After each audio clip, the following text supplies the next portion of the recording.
This episode is brought to you by Solal. In today's show, we go deeper into the damaging effects of stress by helping you to understand the difference between fatigue and burnout. Solal's Burnout Adrenal Formula is a powerful, science-backed supplement designed to help restore balance and vitality when stress takes its toll. With a blend of natural ingredients, it targets key areas like energy depletion, mental fatigue, and emotional burnout. By supporting adrenal health and boosting the body's stress response, Solal's Burnout Formula helps you to feel more energized, focused, and resilient. Whether you're facing a demanding work schedule or just feeling overwhelmed, this formula is your solution to managing stress and regaining your vitality. Welcome back to the Reinvent Health podcast, the show where we dive deep into the big issues that affect our daily lives: work, mental health, self-care, and everything in between. I'm your host, Nikki Robertson, and today's episode is something that hits home for so many of us, which is burnout. Whether you're juggling multiple responsibilities at work, feeling overwhelmed by daily pressures, or just exhausted from the constant grind, burnout can take a serious toll on both our bodies and minds. I'm speaking with neurocoach Vanessa Imbriolo about what burnout really is, how to recognize the signs, and most importantly, what we can do to prevent it or bounce back if we're already feeling its effects. She shares her story and practical advice on how to reclaim balance and well-being in our busy lives. If you're feeling a little run down or just want to understand burnout better for yourself or someone you care about, stick with us for this important conversation. So, V, thank you again for joining me on the podcast. And yes, it is a very topical conversation, and I think very important this time of year. So let's start off with what burnout is, and how do we know if we're really going through burnout, or if this is if it's just day-to-day stress? What are we really dealing with here? So, Nix, I think, first of all, it is a term that some people do use a little bit willy-nilly, and it can be frustrating because then when it is actually a real case, the severity of it is kind of overlooked. And I didn't realize until I started doing more research on it this year that, in fact, burnout is really medically recognized as a real problem, and it's mental, physical, emotional. It hits all of those layers, or all of those areas, I should say. So what it essentially is just having depleted all resources, and having experienced it myself. Actually, I say for the second time, but they would actually be lying, because the first time I had burnout, that I was actually diagnosed with burnout, according to blood tests and whatnot, I definitely didn't feel the severity of it that I felt this time round. And fortunately, I've now been on the journey. Well, I say fortunately, I would have rather not been on the journey, but at least I'm, quite a few months in, and I can say that looking back, I can see, how severe it really was and the improvements that are happening. But yeah, I actually can't even remember what the question you asked me was.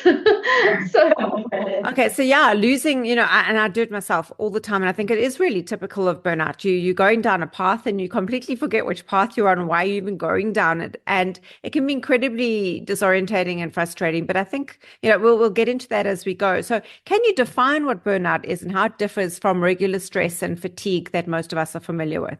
Sure. So burnout is a state of emotional, physical, and mental exhaustion. Next, it really, as I say, hits all three areas, and it's caused by prolonged, intense stress. Typically, it is linked to work. Most of us, throw ourselves into our work, and for those of us that enjoy our work, even more so. And in fact, that's probably an unfair statement. I mean, there's many people that don't absolutely love what they do, but they still throw themselves in it. And it differs from regular stress in a few ways, in the sense that burnout, sorry to be the bringer of bad news, is here for the long haul. It's here for a long time, and it is so vital to address it as soon as possible, because there's no quick fix. Whilst normal fatigue or exhaustion generally can be treated quite short term. Taking a time out, having a short sabbatical, getting enough rest, changing nutrition, going on a much needed holiday. will really, really make all the difference. And I've seen people bounce back, very quickly doing those kind of things when they're just suffering from, exhaustion as opposed to burnout. That's why I say, anybody that says, "Oh, I've got burnout," I always say, just be sure, because I wouldn't wish it on my worst enemy. So from what you're saying, it sounds like it's an accumulative effect of stress that's not actually addressed in the early stages, or we don't pay attention to the signals early on, and this is something that accumulates over time. Absolutely. It's chronic long-term stress that hasn't been managed. And often this happens after months, even years. It's unlikely that you're going to get burnout after 6 months of intense stress and exhaustion. Whilst normal stress is more short-term and is normally resolved more easily. And fatigue can also be, you get fatigue, which, is a result of just maybe overdoing things, not enough sleep, maybe even too much partying, working overtime. But if you address it in time, then it remains stress and it remains fatigue and you overcome it. It's when you don't address it that it has this terribly, as you say, cumulative effect, which has really far-reaching consequences. Yeah, it really does have dangerous consequences. And I think, when people throw the word around burnout loosely, they don't really realize how serious this is, because it affects a lot of our different systems, and specifically the endocrine system. So the hormones, the brain, and it takes a lot of time to fix that, and quite a specific, multidisciplinary protocol to put all that back together. So what are the early warning signs that you've come across when you know that burnout is on the horizon? What are the most common symptoms that one can look out for? Well, Nix, now that I unfortunately, too late she cried, I can tell you that thinking back, one of the most important things that I'm going to say to people, and I cannot stress it enough, is when life starts to feel like it isn't fun anymore. When the things that you loved doing are starting to lose their color, when your passions are starting to feel overwhelming even, and when day-to-day stuff just feels like it's too much. I remember getting my son's stationery list and thinking, oh God, yeah. I mean, I know we all feel like that, because we also mean there's another one coming now. But we get it towards the end of the year and we're like, for goodness sake, and we just finished the year. But I remember having this angst, this anxiety building up and thinking, but hey, and it then evolved into feeling overwhelmed as to what to make for dinner. And yes, a lot of moms, especially, and dads and single dads and whatnot, can relate to this.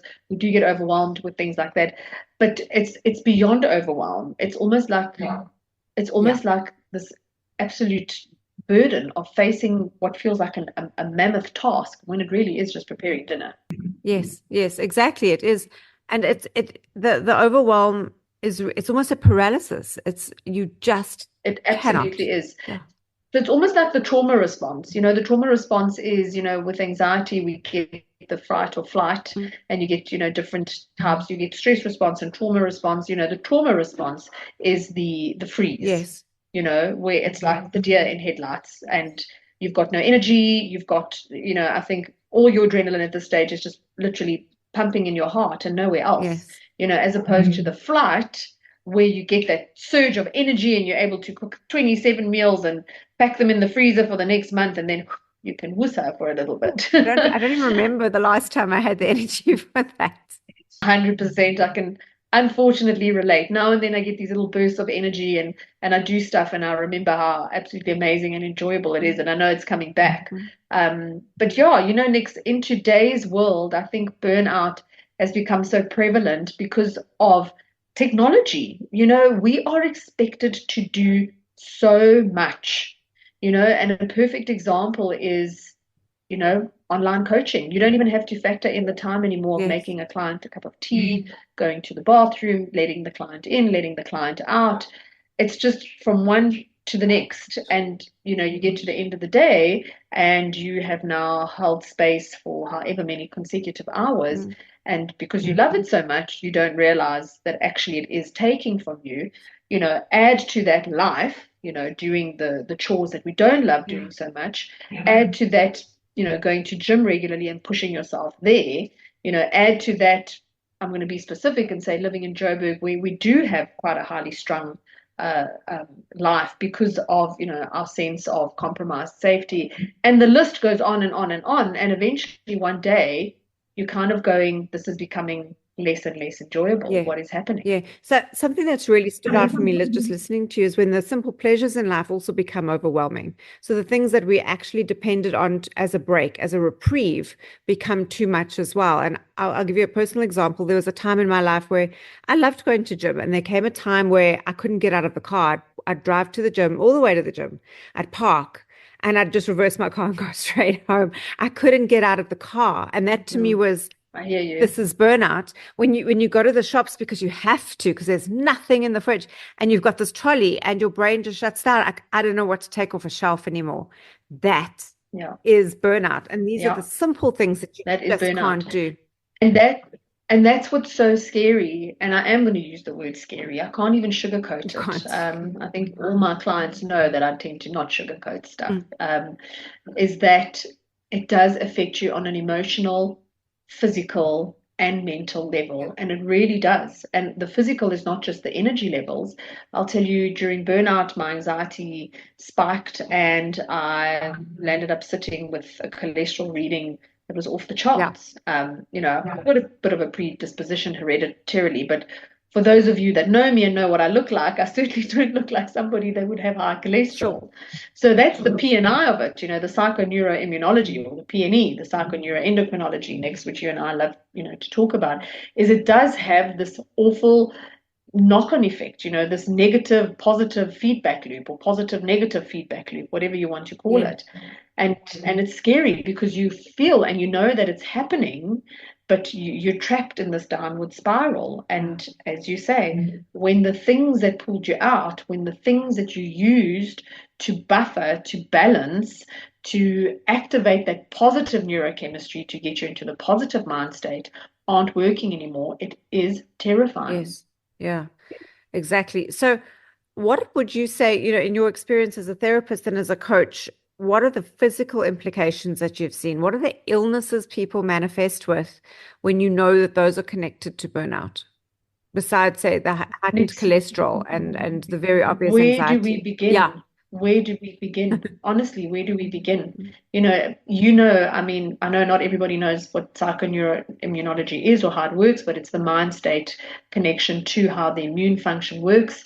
And when we're not functioning optimally, when the neurochemistry is of a negative configuration as opposed to a positive one, there's parts of the brain that release chemicals into the body that wreak havoc with, what is supposed to actually be playing out and, giving us homeostasis. So really anything from autoimmune diseases being triggered, high cholesterol, diabetes, hypertension, heart attacks, never mind that more often than not, one of the symptoms that people report to have with heartburn because of the potential anxiety and depression is heart palpitation. So there's this constant elevated heart rate, which is not good for anybody. We're not supposed to be on a treadmill all day. Exactly. And people come to me specifically for things like IBS and thinking that it's a food trigger, and usually it's a food trigger, but upstream from that, it is most definitely a stress trigger. And IBS is long-term pervasive stress. It's not the acute stress, that you just have to deal with a crisis in the short term. That doesn't cause these stomach issues. It is this unrelenting treadmill, as you say, that causes these very debilitating gut issues, and people are at their wits' end because medicine can't treat these chronic conditions of the gut generally. And it's not as simple as changing, getting off gluten or taking a tablet. This takes work. And many of us don't feel like we don't have the time or the inclination to even start putting the work in because we can't get through the day as it is. But this is unfortunately what it takes. So Nix, I mean, you're a testament to me. When I've been at my optimum in my mind state, you've done my blood work because you're my nutritionist. You've done all of that, and you said to me, you are so incredibly healthy. Even my cholesterol, which I've always battled with being slightly on the higher side, was below 5, which for me, God, 4.9 is like an absolute godsend. It's great. It's great for especially mine. So definitely there's no question about it. And that's the scary part because burnout I was about to say heartburn. God, we can handle that any day over burnout. Yeah. Because burnout affects the emotional state so much, it really does have a huge physical impact. Never mind that feeling of absolute constant exhaustion, that feeling tired, that feeling like everything is going to take more energy than you actually have. Mm, mm, mm. So what actually happens is the body or the immune system doesn't know the difference between, at times, it doesn't know the difference between an infection and a chronic unrelenting stress state. It sees it as the same damage or potential attacker. And it is an attacker. It's something that's attacking the systemic body as a whole. So the immune system mounts an attack on itself because there's no pathogen to go after. So it ends up attacking its own tissues. And this is how autoimmune issues that are related to stress come about. And everyone says, well, how does a mental state affect your body? It's because your body is getting a message that there's a problem. And pretty much it's working blind when we're not dealing with these stresses. And you've done the work, I've done the work, and it's still work. I think it's work that never ends. And I think we've really got to make peace with the fact that it's not going to stop while we're living crazy lives and we are, just running all the time to catch up and make things work. We've got to make peace with the fact that self-work is something that never ends. What are your experiences with clients that you see? Do people come to you and expect, 1, 2 sessions and off we go and everything's sorted out? Who are the people who really succeed when it comes to this kind of thing? So, Nix, it's interesting. Very seldom have I had clients, and I've been very blessed. I've had many, many clients over the years.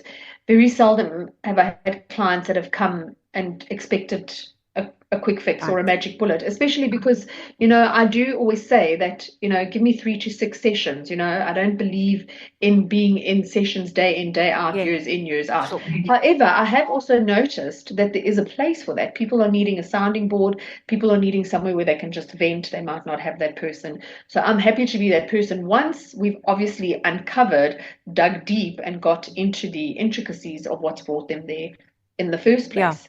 And it's just maybe the alignment, the energetic alignment that the majority, and I'm going to go with 90% of people that come and see me really are in it to win it. They're in it to do the work. They committed. And my work is not easy. It's not just coming and having a cup of tea and chatting for an hour and a half. I get you stuck in there. I help you find the demons that are lurking that you're been pushing down and putting behind and sticking in the shadows. I help you find those, which obviously then lead to far better awareness, a shift in perspective, obviously with this kind of enlightenment. And a lot of clients always say to me, oh my gosh, your sessions are always so enlightening, which is a massive compliment to me. That sets a wonderful stage for neuromodulation. Sure. And neuromodulation is hacking brain chemistry. And really, in burnout, God, do you need to hack that brain chemistry? And I really say God, as in I am praying to the man above, because when there's nothing else left. That's exactly what you do. So let's talk boundaries, because boundaries are another term that's thrown around quite loosely. How do we really, it goes back to childhood. And if we aren't taught to set up strong boundaries as children, we spend the rest of our adult lives relearning what we should have known all along. And for a lot of us, not having solid boundaries, knowing how far we can be pushed, is one of the biggest causes of short-term stress and long-term burnout. So when you're working with somebody who clearly has never, ever even understood the concept of where their boundaries are, where do we begin? So next, it's quite simple. I always ask the question of choose a person that you would die for and put them in your place. Very clever. And that's a big game changer. Huge. Yeah. I have tears, instant tears often, smiles, laughter, looks of absolute shock and horror, because all of a sudden the pennies are starting to drop. But also, I realize people don't understand necessarily what boundaries are. And, we have various boundaries. Uh, my burnout brain is kicking in. So we've got rigid boundaries and we've got more flexible boundaries. And then we've got boundaries that might as well not be there. Yeah. And, our boundaries need to be a mix of flexible and rigid, got to be a compromise. But the most important thing is it's not about being mean or being selfish. People really, really confuse boundaries with being selfish. And people then also confuse self-honoring with being selfish. Sure. So this is something that I really like to explain in great detail in my sessions because, again, the awareness around the subject is of paramount importance to shifting into a better mind state by loving and honoring ourselves more.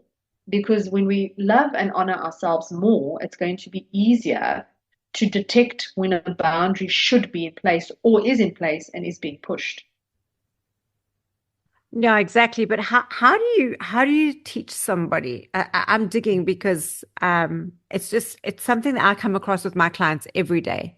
Is how do you start teaching somebody who's never understood that and thinks that setting boundaries is selfish, that this is so necessary, not for just their survival, but in order for them to live a fulfilled life.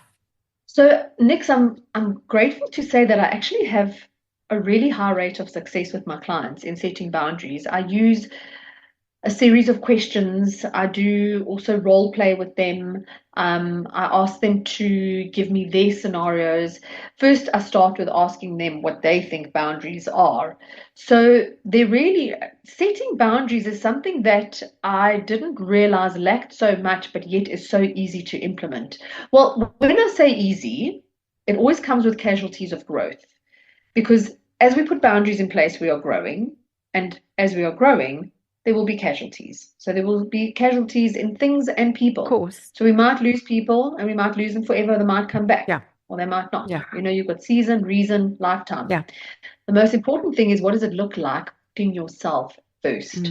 And that terrifies people because that is synonymous with selfish. Absolutely. So I've got to first teach them the difference between self-honoring, selfish, and self-sacrificial. Yeah. So there's a good pep talk that goes around that, and in fact, I cover it, I think, in most of my workshops, because it's a component that's important in neuromodulation and well-being. Yeah, exactly. So you set boundaries by learning your importance first, and as I say, it's a process. Yeah. It's a process, but it's certainly not a very long-winded process. Yeah. And it's also, I find that. I think it's also understanding what your values are. And I think a lot of people have never asked themselves what's valuable to me. Absolutely. Yeah, we do a whole worksheet on the value system. And when I run my workshops, it's one of my favorite things to do is to ask people to tell me 2 or 3 of their values.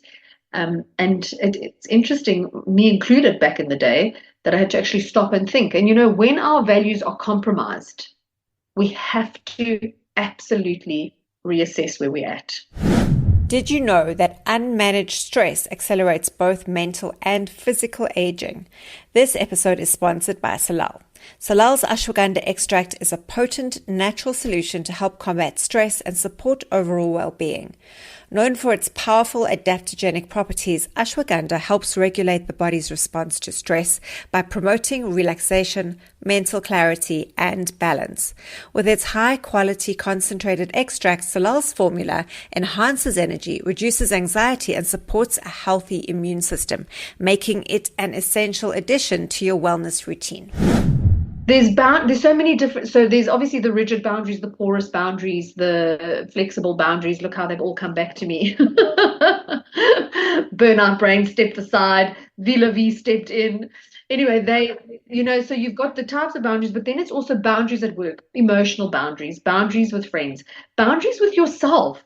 Then you might have boundaries of things like hygiene, things like so many boundaries. There's really so many types of boundaries, as well as there being what would you call it, the definition of the 3 types of boundaries. I mean, I'm sure other schools of thought have different types, but those are the ones I work with. Yeah. And I think start with the basics, like boundaries. I love that. Hygiene. It's like, well, didn't Yeah. think of that. I mean, these are things we take for granted, but if we can start thinking on a simple level, it's easier to start building up the line and what's really important to you. Where do I draw that line? Is there even a line? Because if you're brought up to just be compliant in a family environment, then you don't even know where that boundary is for you. So this is, I think, really valuable. It's a true story. So just giving an example, not something that's happened to me, but I could probably find something similar. But for me, I mean, you know me, I'm quite OCD, like with my cleanliness and everything has a spot and a place. So typical example, let's say, for example, my partner is always leaving the toilet seat up. The energy that it takes to put it down every time, the trigger that it's causing is depleting from my emotional resources. However, that takes us to another point, is then also understanding our own triggers. And do they actually need to be such big triggers? So how do we recognize burnout in others? How can we see it in our partners, see it in family, see it in colleagues, so that we can address this kind of thing, not just with ourselves, but with people we care about as well? So mindfulness is important, Nix, and that's the problem. I experienced it with a client again today. So busy making sure that the family unit is okay that I asked her today, does she know what type of music she likes? And she actually doesn't. She doesn't know. You know, and it starts with self-awareness, really taking ourselves out of that environment as the individual that we are. And yes, we're all part of an ecosystem. It's all systemic, 100%. But we need to stop, because what happens is we build resistance, we build resilience. And one day we come home and we whack that toilet seat down so hard that the whole toilet bowl breaks. Yeah. Because we thought we were okay with it. We thought we were okay with it. Like I said, it's very important to understand why the toilet seat sitting up is such a trigger, because that in itself is going to take a lot from your emotional capital. So that's something separate where I would then work with a client and go, okay, why is it triggering you so much? And you will be absolutely bewildered to hear the stories that people have been carrying subconsciously. And very often it will lose its value, that the toilet seat sitting up will no longer be an issue. But very often when it no longer is an issue and the person has expressed their value, the toilet seat doesn't get left up. But this all feeds into draining us emotionally, mentally, physically. So we're having to physically put it down. We're having to mentally go, okay, don't get pissed off. Excuse my French. And emotionally going, but why? But why? So it's got to start with the smallest thing. Yeah, I do think, you're talking about triggers now, and goodness, there are stupid things that trigger me. It's like sounds on a radio, just little innocuous things that just drive me berserk. And that is a sign of burnout when these teeny little, I actually have to walk around earplugs a lot of the time, to not get triggered by voices, tones of voice, tones of anything at times. I'm so auditory sensitive. I think that's a sign of aging as well, but it's a sign of burnout. Well, yeah. Next, in burnout, certainly in my experience, I became sensory defensive. And I mean, in all areas, I couldn't listen to music. Then I couldn't listen to loud music. Then I got to the point where I couldn't listen to any music. Yeah.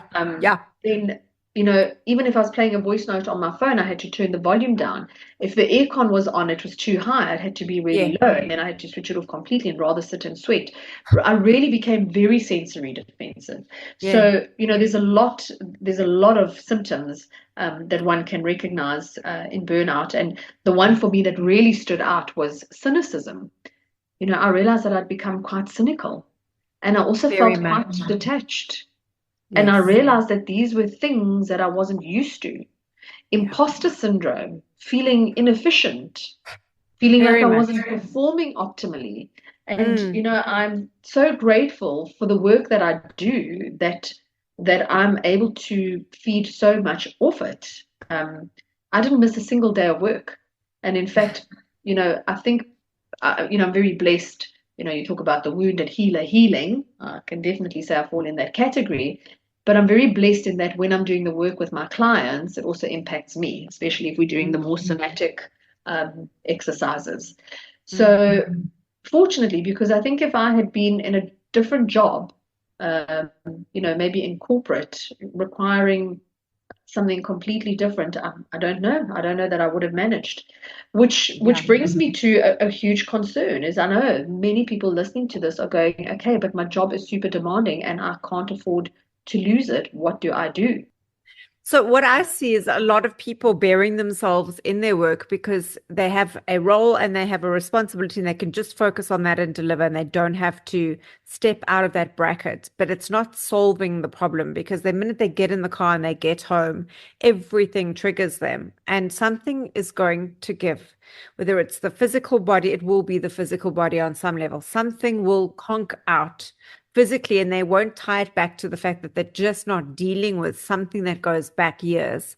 Or it'll be a relationship fallout, or it'll be getting fired, but something will give. So, what I really want to do is bring to people's awareness is yes, sensory sensitivity, cynicism, being easily triggered, finding that you just can't let work stop because if you do, your mind will jump all over the place. So if you're finding that you're having to hold so tight to those reins so you don't lose it, then there's a problem that really needs to be dealt with. Absolutely, Nix. And if you're experiencing all of a sudden these feelings that you've never experienced before, which is uncomfortable in your chest and palpitations and tingling, guys, welcome to the horror of anxiety, which is a side effect of burnout.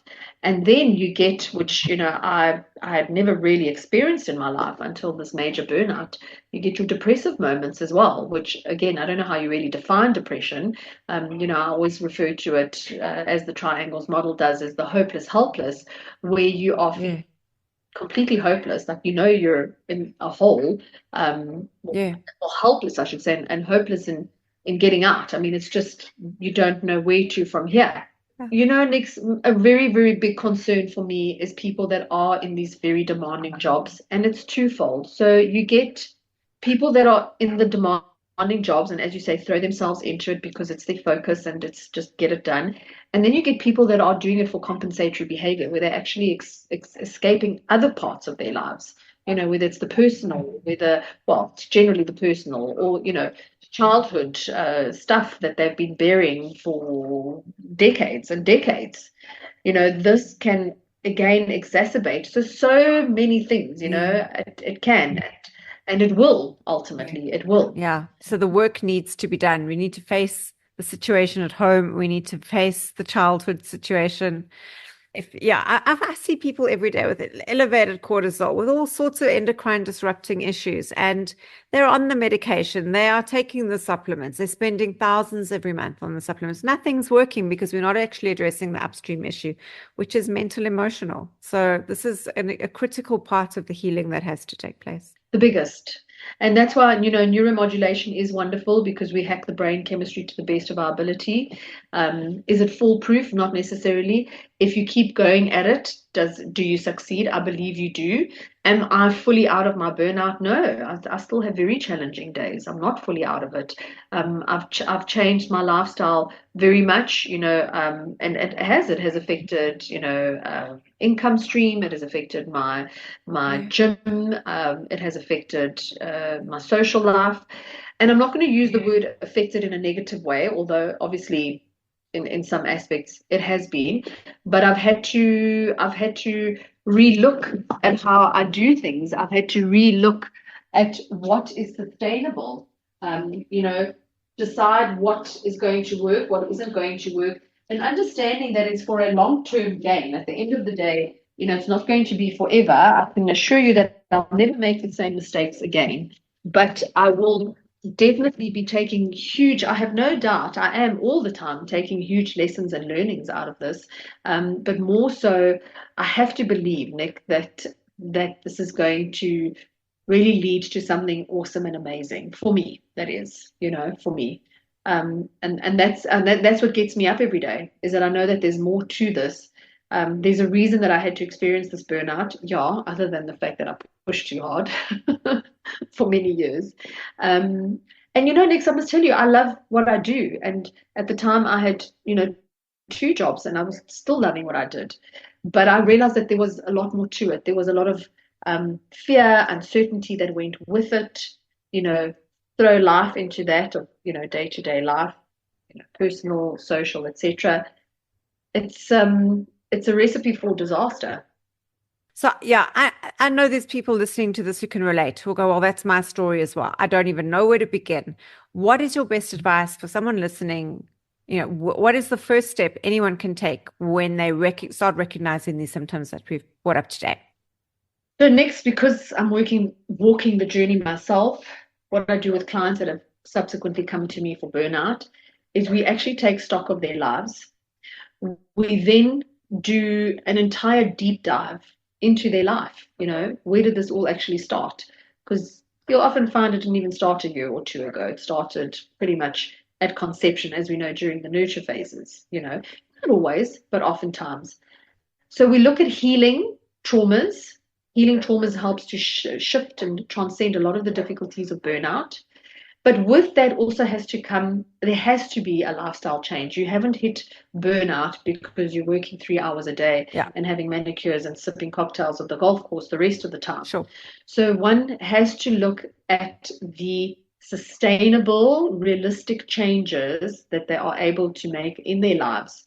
We then do what we call an ecology check to make sure that this can in fact be carried out, because you've got to continue, life's got to continue. And here I really, really want to plea with the corporates to become more and more aware of their employees' mental health, emotional well-being, especially if it's been caused by the work application, so the Absolutely. environment at work. Yeah. Because you get people that go in and just give from the beginning, and that's always expected from them. And whether they're doing it for compensatory behavior or whatever the case may be, they're going to burn out. And it's all fine and well for corporates, and I'm not saying all of them, but to want to push their employees. But the reality is it's going to have dire effects on On the the bottom line.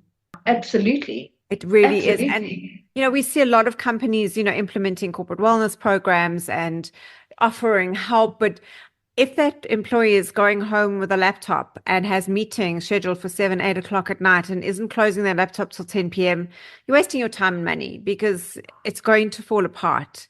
And there has to be a change in corporate culture when it comes to downtime and some, boundaries 100%. in that respect. Is there's time for work 100%. and there's time to recover. Otherwise, it does affect the bottom line. And you can't take an employee who's been with a company for 5, 10 years, who understands so much about that organization and simply replace them when they're burnt out. It costs money to do that. So rethinking about how as a whole and it works from the top down. It starts with the Well, you boss. took the words out of my mouth. It starts with the very top. So, it's all fine and well that they get these wonderful team building days, and Yeah. really they are awesome. And absolutely, it's great for the moment, and it's great for exactly that, for team building and for, Yeah. connection. Connection is Yeah. also such an important element, and connection in burnout is vital. Having the right people to connect with, that can be therapy on its own.